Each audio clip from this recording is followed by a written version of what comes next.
धर्मराज धार्मिक जन में तुम माने जाते नेता हो, सुख दुख रहित कहे लाते हो, सांसारिक शोक विजेता हो।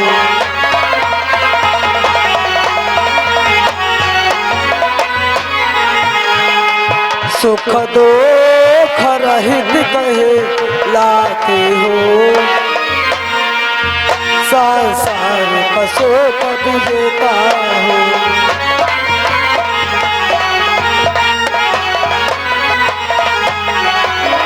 हे धर्मराज, तुम तो धार्मिक जन में नेता माने जाते हो, सुख दुख रहित कहलाते हो, सांसारिक शोकों के विजेता हो। तुम्हारे आंखों से आंसू की धारा कि है कौन यहाँ किसका जग में, किनका तुम शोक कर रहे हो।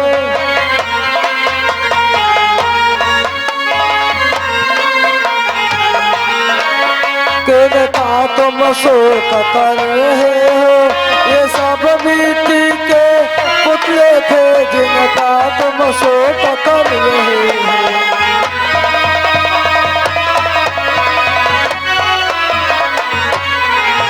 ये सब मिट्टी के पुतले थे जिनका तुम शोक कर रहे हो।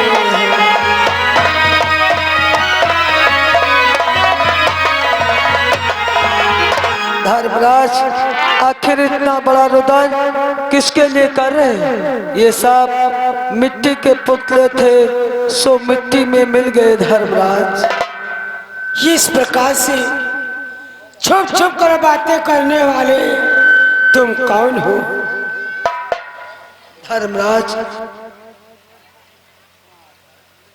बोलो, तुम कौन हो? तुम्हारा क्या नाम है?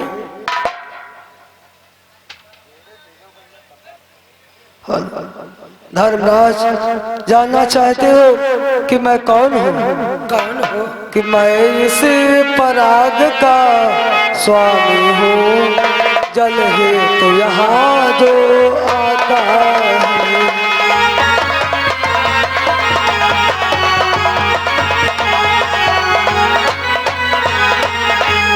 मैं इस पराग का स्वामी हूँ, जल है तो यहाँ जो आता है।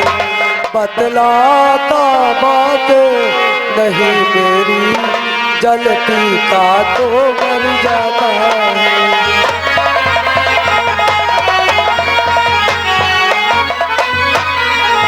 बतलाता बात नहीं मेरी, जल पीता तो मर जाता है।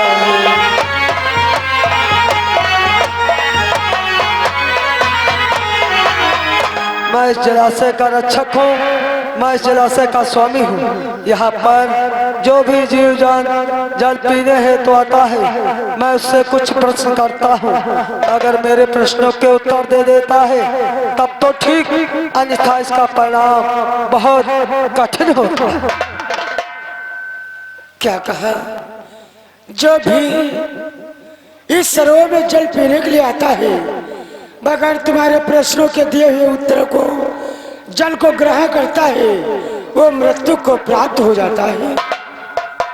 हे जलाशय के स्वामी, यदि ऐसी बात है तो आप प्रश्न करिए। यदि हमें तुम्हारे प्रश्नों के उत्तर मालूम होंगे तो अवश्य तुम्हारे प्रश्नों के उत्तर दूंगा। अगर हमारे प्रश्नों के उत्तर देने के लिए तत्पर हो तो मेरा प्रथम श्रवण करो। बोलो। धर्मराज, आकाश से बड़ा दर्जा किसका होता है? हे जलाशय के स्वामी, आकाश से बड़ा दर्जा पिता का माना गया है। वाह धर्मराज, तुमने इस प्रश्न का भी बहुत सुंदर उत्तर दिया। अब मेरा अगला प्रश्न श्रवण करो। पृथ्वी से बड़ा दर्जा किसका होता है? पृथ्वी से बड़ा दर्जा माता का माना गया है। वाह धर्मराज, तुमने इस प्रश्न का भी बहुत सुंदर उत्तर दिया। अब मेरा अगला प्रश्न श्रवण करो। बोलो। कि हे धर्मराज वे सूर्य देव किसके बल उठते ऊपर हैं।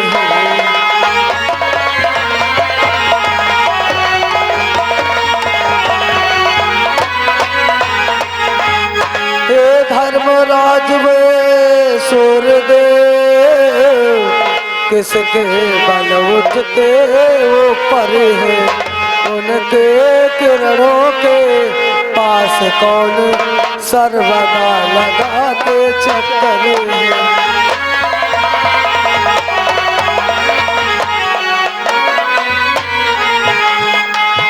उनके किरणों के पास कौन सर्वदा लगाते चक्कर है।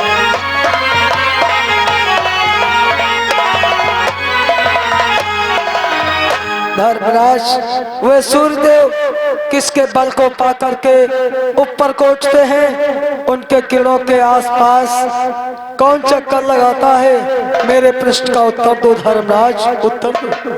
हे जलाशय के स्वामी कि श्री ब्रह्मा जी का बल पाकर नित सूर्य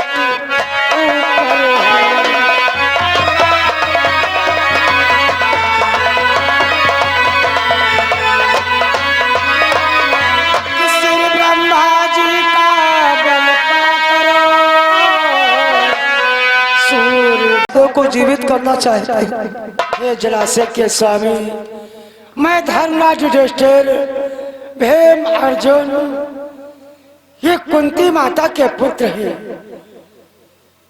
जिसमें मैं धर्मराज युधिष्ठिर तो जीवित हूँ और नकुल व सहदेव ये हमारी माधुरी माता के पुत्र हैं। यदि मैं अपने भाई भीम या अर्जुन को जीवित कराता हूँ तो क्या हमारे माधुरी माता के साथ में अन्याय नहीं होगा। इसलिए जीवित करना चाहते हो तो हमारे भाई सहदेव को जीवित कर दो। धर्मराज तुम धन्य हो, तुम तो धार्मिक जन में नेता माने जाते हो, सुख दुख रहित कहलाते हो, सांसारिक शोकों के विजेता हो। हम तुम पर आज प्रसन्न हैं। एक एक करके जगाते जाओ, तुम्हारे सब भाई पुनः जीवित हो जाए। जो क्या हो। ओम नमः शिवाय, ओम नमः शिवाय, ओम।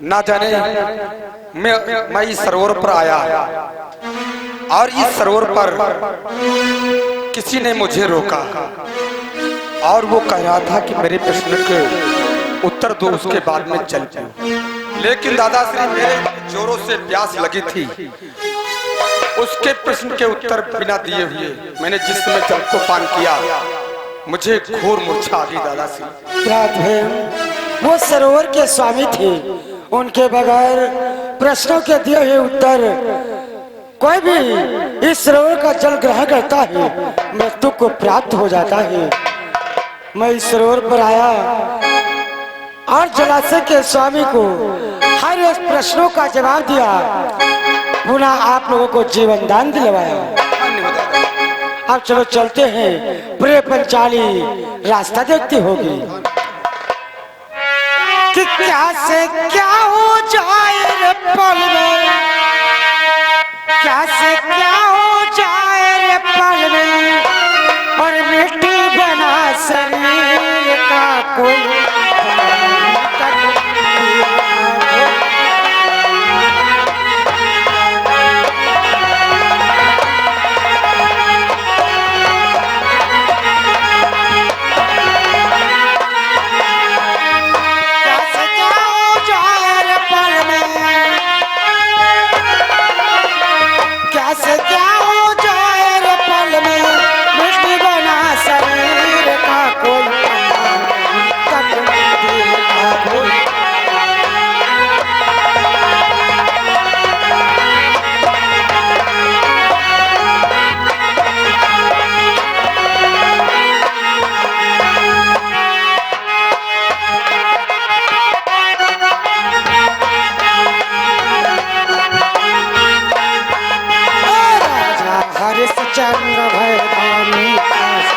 बिकन गए तीन प्राणी।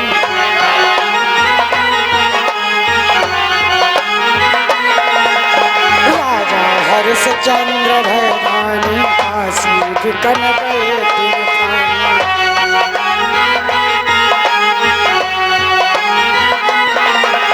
गंगा घाट पे सबने देखा, गंगा घाट पे सबने देखा, घड़ा भरे थे नीर का कोई पानी तक तीर का कोई पता।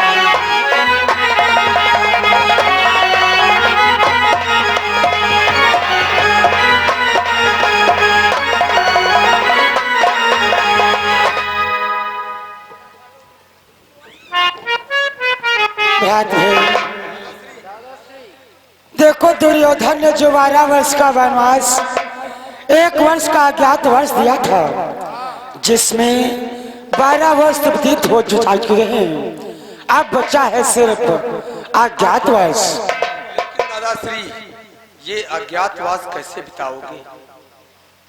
अवश्य बतलाऊंगा कि अज्ञातवास का समय हम लोग कहाँ बिताएंगे और कैसे बिताएंगे, क्योंकि अज्ञातवास में हम लोगों को सुख करके रहना होगा, नहीं तो दुर्योधन को मालूम हो जाएगा तो 12 वर्ष का वनवास पुनः 1 वर्ष का अज्ञातवास फिर से दे देगा। लेकिन दादा, कहाँ छिपकर के रहोगे? हम तुम्हें बतलाते हैं। यहाँ से कुछ दूरी पर परिचितपुर गांव पड़ेगा। यदि हम लोग परिचितपुर गांव में रहेंगे तो वहाँ के लोग पहचान जाएंगे। इसलिए परिचितपुर गांव से आगे बढ़ के, जानते हो कौन सा देश पड़ेगा? कौन सा देश पड़ेगा दादा? कि सुनता हूँ मस्तो देश के ही राजा विराट यति नामी है।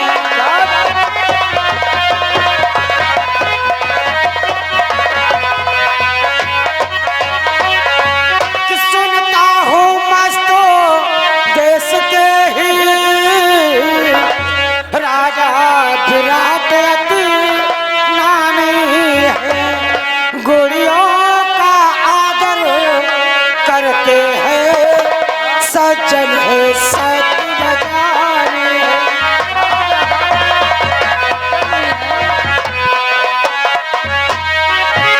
गुड़ियों का आदर करते हैं, सज्जन है सत बजाने।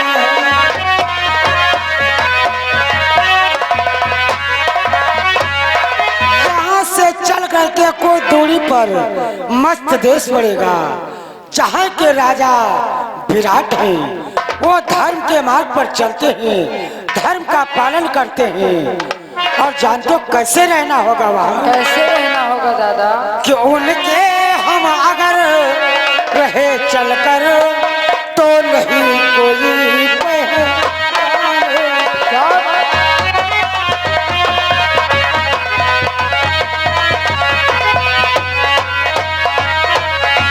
कि उनके हम अगर रहे चलकर तो नहीं कोई पहचानेंगे। राजा विराट के नौकर है, केवल इतना ही जानेंगे।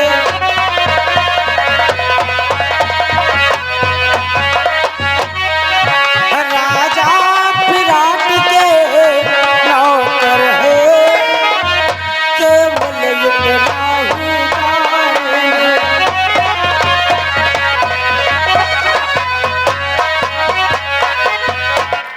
यदि हम लोग राजा विराट के यहाँ चलेंगे और उनके यहाँ रहेंगे तो वहाँ के लोग यही जानेंगे कि ये सब राजा विराट के नौकर हैं। इसलिए भ्रात भीम, ये बतलाओ तुम राजा विराट के यहाँ जाकर के कौन सा काम करोगे और नाम क्या रखोगे? दादा, हम रसोई का काम करेंगे, यानी खाना बनाने का। खाना बनाने का। और हम अपना नाम बल्लभ रखेंगे। अपना नाम बल्लभ रखोगे, रसोई का काम करोगे। हाँ दादा। तो भ्रात भीम अपना भेष बदल करके और राजा विराट के नगरी को चलो।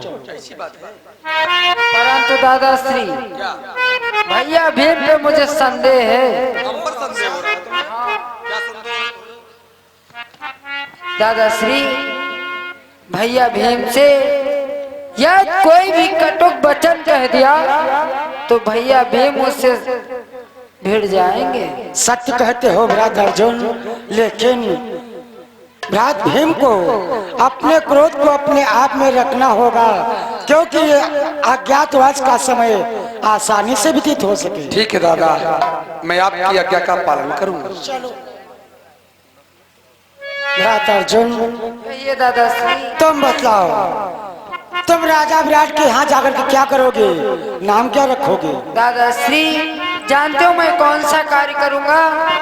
दादाश्री, मैं स्वर और संगीत सिखाने का कार्य करूंगा और दादाश्री मैं अपना नाम ब्रह्म लला रखूंगा। क्या तुम अपना नाम ब्रह्म लला रखोगे? हाँ दादा। और नृत्य का कार्य दिखलाओगे? हाँ दादा। समझ गया। आज हमें बहुत पुरानी बात याद में आ गई। वो कौन सी बात याद में आ गई दादा? एक समय की बात है अर्जुन, तुम एक बार स्वर्गलोक को गए थे। स्वर्गलोक में इंद्र के दरबार में सभी देवता लोग उपस्थित थे और उन्हीं के दरबार में अप्सराओं का नृत्य हो रहा था। जिन अप्सराओं में एक उर्वशी नाम की अप्सरा थी। हाँ दादा। वो तुमसे प्रेम करना चाहती थी, लेकिन तुम उसके प्रेम को ठुकरा करके चले आए थे। तब वो उर्वशी नाम की अप्सरा जो थी वो तुम्हें श्राप दिया था कि अर्जुन, आज तुम हमारे प्रेम को ठुकरा करके जा रहे हो। मैं तुम्हें श्राप दे रही हूँ कि एक वर्ष तुम ना नर रहोगे ना नारी रहोगे। आज वही समय आ गया है, उर्वशी का श्राप भी पूर्ण होने वाला है। चलो अपना भेष बदलो, राजा विराट के नगरी को चलो। जैसी आज्ञा हो दादा, जाते जाते प्रणाम स्वीकार हो। सदैव प्रसन्न रहो। विराट नकुल, ये बतलाओ, तुम राजा विराट के यहाँ जाकर के क्या करोगे? नाम क्या रखोगे? दादाश्री, मैं अपना नाम दंतपाल रखूंगा और काम ग्वालों का करूंगा, यानी गाय चराने का। गाय चराने का कार्य करोगे, नाम दंतपाल रखोगे। चलो भेष बदल राजा विराट नगरी चलो। साधु, तुम बतलाओ क्या करोगे? नाम क्या रखोगे? दादाश्री, आपको नाम मेरा पता ही है और मैं डॉक्टर बनूंगा।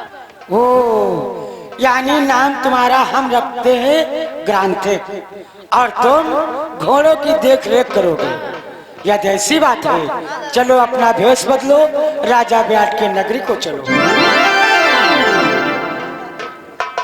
प्रिय पंचाली,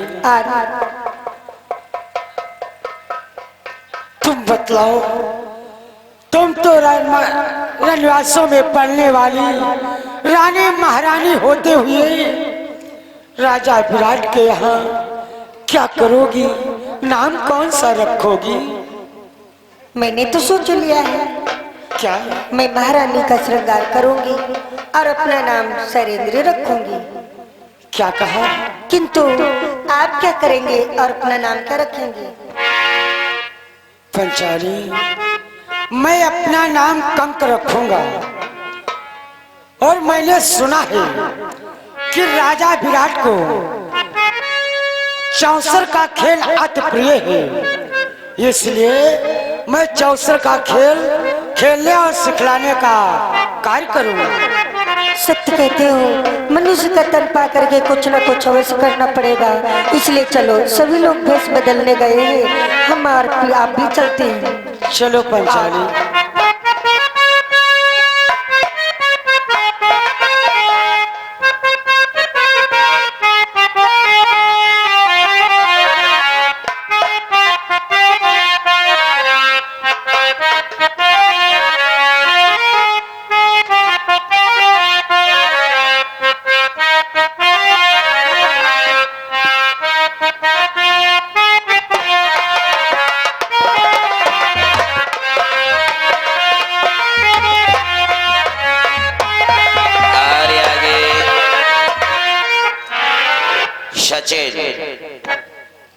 सचिन ठेकेदार, जगराजपुर से 500 रुपया बचान, जगराजपुर से 100 रुपया, श्री किशन शर्मा टेकरी से 101 रुपया, मंगू यादव जगराजपुर से 51 रुपया, दुर्जन गौतम जगराजपुर से 100 रुपया, पहाड़ी गौतम जगराजपुर से 100 रुपया मेले में दान किए हैं। हमारी पार्टी से धन्यवाद। हमें चलना चाहिए दोस्तों महाराज के दरबार को, यानी अपने महाराज विराट के दरबार को चलना चाहिए और महाराज से बतलाना चाहिए। बोले विराट नगर के महाराज विराट की।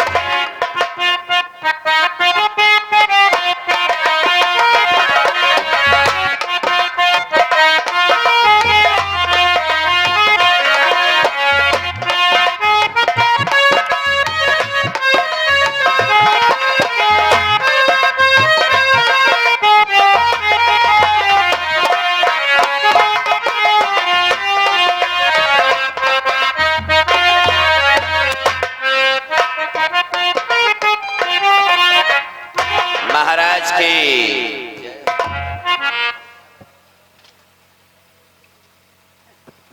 कहो द्वारपाल, हमारे राज के क्या समाचार हैं? महाराज आपके राज के समाचार अच्छे नहीं हैं। आखिर क्या हुआ? महाराज सर्वप्रथम ये बतलाएं आपके इस राज का सेनापति कौन है? महाराज हमारे राज के अंतर्गत जो सेनापति है वो कीचक है। यानी आपका साला कीचक है। हाँ। उसके अत्याचार से, उसके भय से जितने नौकर थे सारे के सारे छट्टी लगाकर जा चुके हैं महाराज। क्या?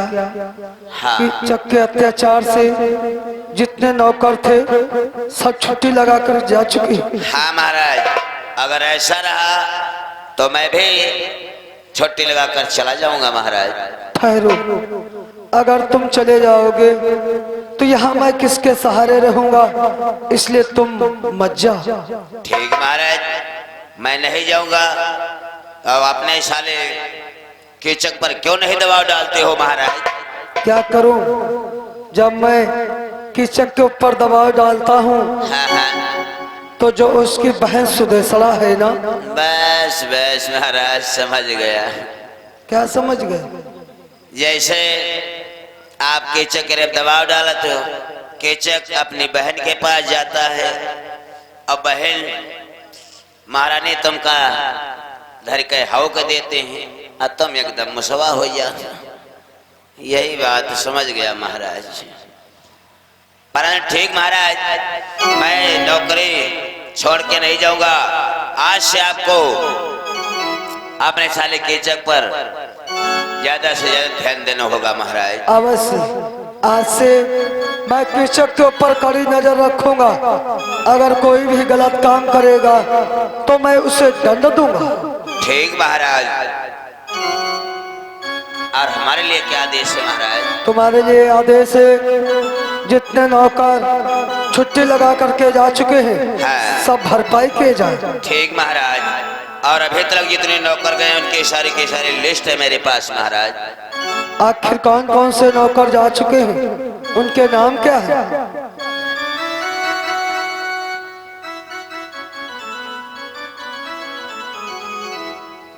बहुत से नौकर चले गए महाराज। जैसे सियाराम चले गए, सितई चले गए, सकरो चले गए, वाजपेयी चले गए, बेलन चले गए, बुधाई चले गए, मक्का चले गए, मकाई चले गए, शारदा चले गए, कन्हैया चले गए, देशराज चले गए, जेके चले गए, शिवराम चले गए, अंकित चले गए, जयराम चले गए। बहुत से नौकर इसी प्रकार से इस्तीफा देकर चले गए महाराज। इतने सारे नौकर जा चुके हैं। हाँ महाराज। मैं तुम्हें आदेश दे रहा हूँ, सब ये भरपाई किए जाए।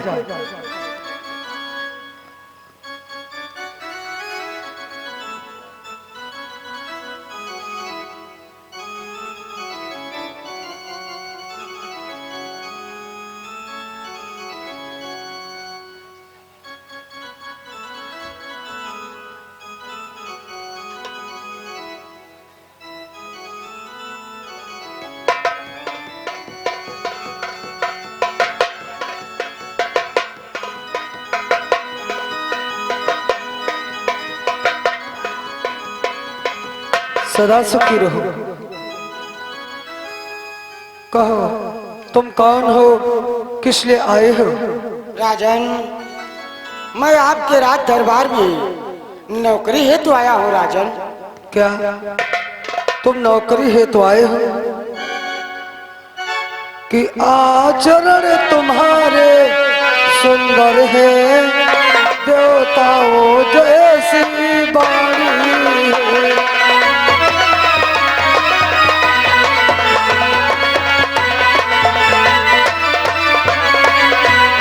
आचरण तुम्हारे सुंदर है, देवताओं जैसी बाणी है।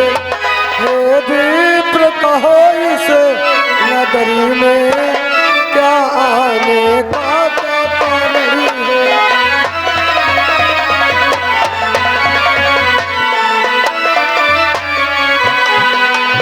हे विप्र कहो इस नगरी में,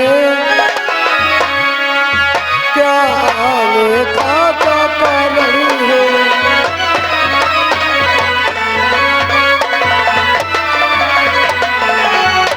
तुम्हारे आचरण तो बहुत सुंदर है, देवताओं जैसी वाणी है। आखिर हमारी नगरी में आने का कारण क्या है, किस लिए आए हो? राजन, हम आज आपके राजधानी में, आपके राज दरबार में नौकरी के तलाश में आया हूँ। यदि कोई भी जगह खाली हो तो हमें नौकरी पर रख सकते हैं राजन। क्या तुम नौकरी की तलाश में आए हो? आखिर तुम्हारा नाम क्या है? तुम काम कौन सा कर लेते हो? सुनो राजन, तुम महाराज सुनो, बतलाता हूँ और नाम मेरा है कंक। जाति का हो ब्राह्मण, मगर हो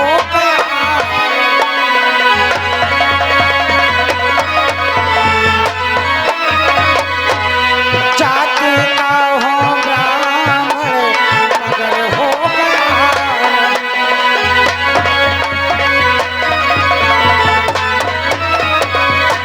मैं जात का ब्राह्मण हूँ, मेरा नाम है कंक। इसलिए राजन, मैं नौकरी के तलाश में आया हूँ। तुम जात के ब्राह्मण हो, तुम्हारा नाम कंक है और जुमे का काम कर लेते हो। हाँ राजन। द्वारपाल, पासा मुझे अप्रिय है, इन्हें नौकरी दो। जितना ये धन बाहर से जीत करके लाएंगे, मैं इन्हें 10% अलग से दूंगा। ठीक महाराज। आपका शुभ नाम? कंक। तुम्हारा शुभ नाम है तंग। क्या बहरा हो क्या? क्यों? कंक बोला। तो जोर से थोड़ा बोला करो यार। कंक। अच्छा, कबूतर वाला कंक। किस जाति से हो? ब्राह्मण। बामन। फिर वही बात, ब्राह्मण को सीधे सीधे। अच्छा हाँ, ब्राह्मण। बामन तो हो गए, बामन ने गाय और हनुमान ने हनन करने वाला। ब्राह्मण काम है तुम्हारा पांसे का। ठीक है, जाओ, तुम्हारी नौकरी पक्की है। सुबह 8 बजे स्नान ध्यान करके राज दरबार में आ जाना और तुम्हारी सैलरी रहेगी 555 रुपया प्रति महीना। और जो आप जो धन जीत करके लाओगे उसमें से 10% महाराज आपको देंगे। ऐसी बात है। चल रहा हूँ मैं। महाराज की जय हो।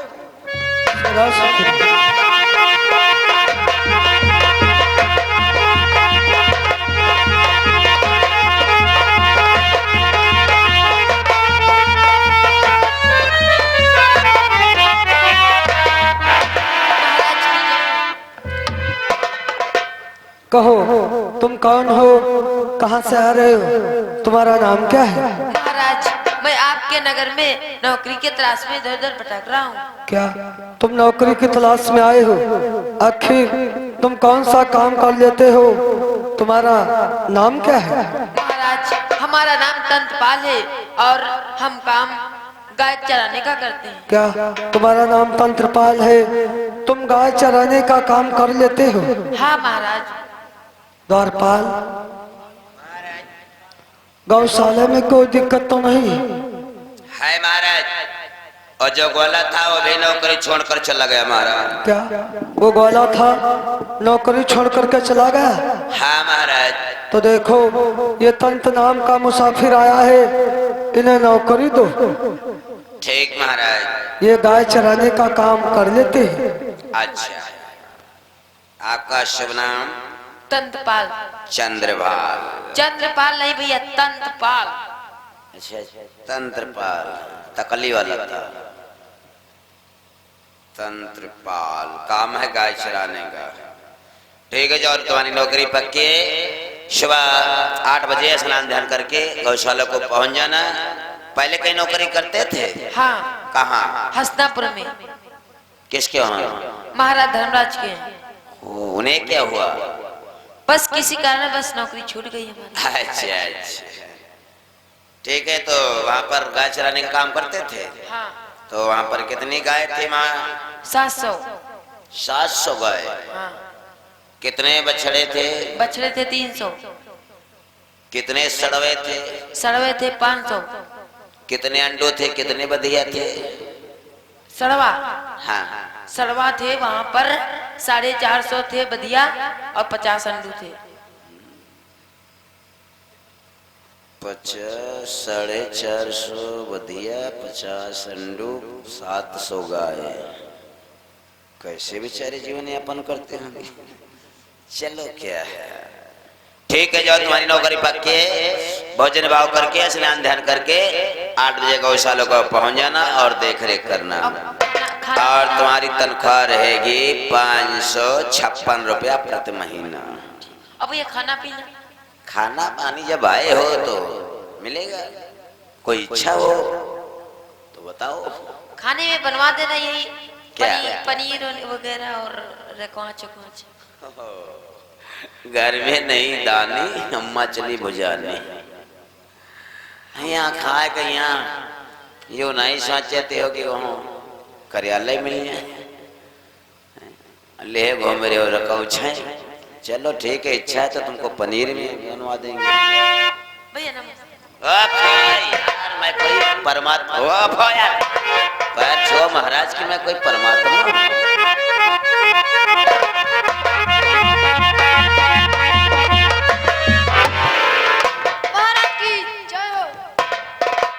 कहो तुम कौन हो, कहाँ से आ रहे हो, तुम्हारा नाम क्या है? हमारा नाम ग्रांतिक है। क्या? तुम्हारा नाम ग्रांतिक है? नौकरी के लिए आए हो?